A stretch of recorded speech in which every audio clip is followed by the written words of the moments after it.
Assalamualaikum warahmatullahi wabarakatuh. Selamat berjumpa kembali pada video pembelajaran berikut.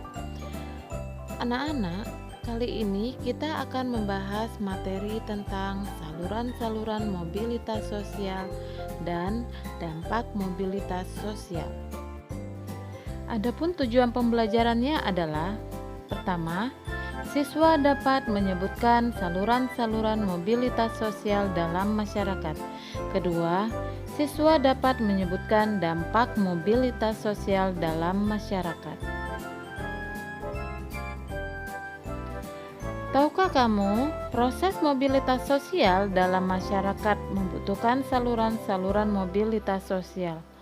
Saluran mobilitas sosial merupakan jalan yang digunakan individu atau kelompok untuk melakukan perpindahan status sosial, terutama perpindahan status sosial vertikal naik.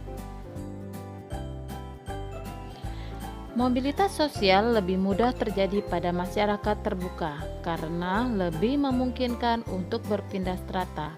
Sebaliknya, pada masyarakat yang sifatnya tertutup, kemungkinan untuk pindah strata lebih sulit.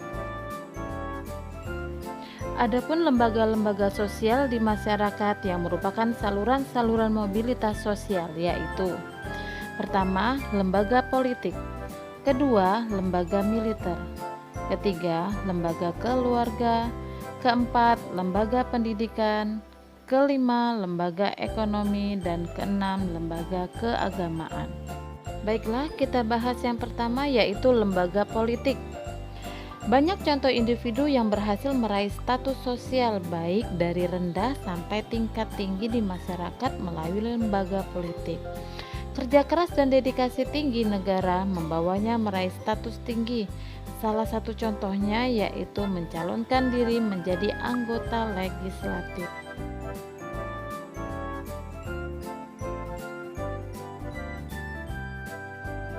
Yang kedua adalah lembaga militer.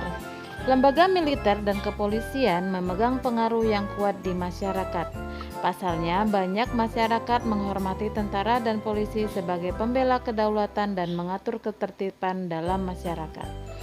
Mobilitas sosial dapat terjadi apabila status sosial mereka berubah. Misalnya, seorang tentara atau polisi mendapat kenaikan pangkat atau jabatan dari tamtama, bintara, sampai perwira tertinggi.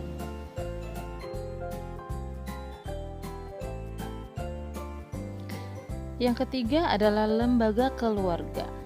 Mobilitas sosial yang terjadi di lingkungan keluarga dapat dengan mudah dilakukan dengan pernikahan dan adopsi seseorang menjadi anggota keluarga. Pernikahan dapat menyebabkan status sosial menjadi lebih tinggi jika menikah dengan orang yang memiliki status sosial yang lebih tinggi. Begitu pula dengan adopsi, ia akan mendapat status sosial baru dan tinggi apabila diadopsi dengan seseorang yang memiliki status sosial lebih tinggi.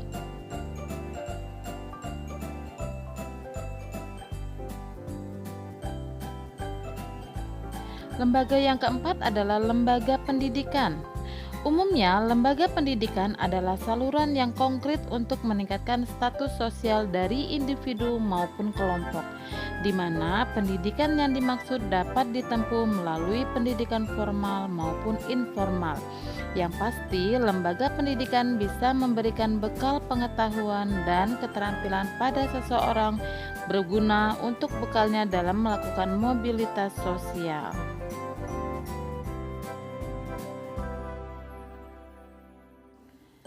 Lembaga yang kelima adalah lembaga ekonomi. Lembaga ekonomi dapat menjadi salah satu sarana untuk meningkatkan status sosial di masyarakat. Contoh lembaga ekonomi yaitu bank dari perusahaan, di mana seseorang dengan kemampuan tertentu dan kompeten akan meraih posisi yang tinggi di lembaga ekonomi.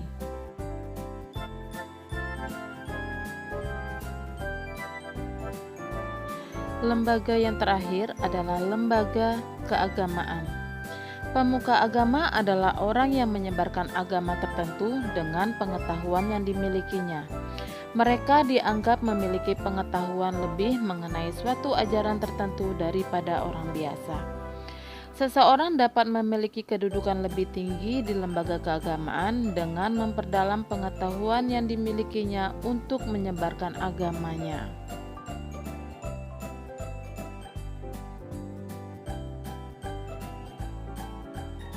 Baiklah, kita membahas yang kedua, yaitu dampak mobilitas sosial. Mobilitas sosial yang dialami oleh masyarakat berdampak pada kehidupannya. Dampak yang dialami masyarakat akibat mobilitas sosial dapat berupa dampak positif dan negatif. Yang pertama adalah dampak positif mobilitas sosial, merupakan dampak yang menguntungkan dan bermanfaat bagi masyarakat. Adapun dampak positif mobilitas sosial adalah: pertama, mendorong seseorang lebih maju. Kedua, mempercepat perubahan sosial. Ketiga, meningkatkan integritas sosial. Keempat, meningkatkan kesejahteraan hidup. Kelima, meningkatkan kualitas hidup. Dampak yang kedua adalah dampak negatif mobilitas sosial. Adapun dampak mobilitas negatif adalah: pertama, munculnya berbagai konflik. Kedua, menimbulkan gangguan psikologis. Ketiga, munculnya keretakan dalam hubungan. Dari uraian materi di atas menunjukkan masyarakat senantiasa mengalami mobilitas sosial. Masyarakat yang memiliki sikap terbuka terhadap perubahan akan mempercepat proses mobilitas sosial. Demikianlah materi kita hari ini. Kita akan lanjutkan pada pertemuan berikutnya dengan materi keberagaman masyarakat Indonesia. Tak lupa kita berdoa semoga selalu diberikan kesehatan agar kita bisa bertemu pada pembelajaran berikutnya. Assalamualaikum.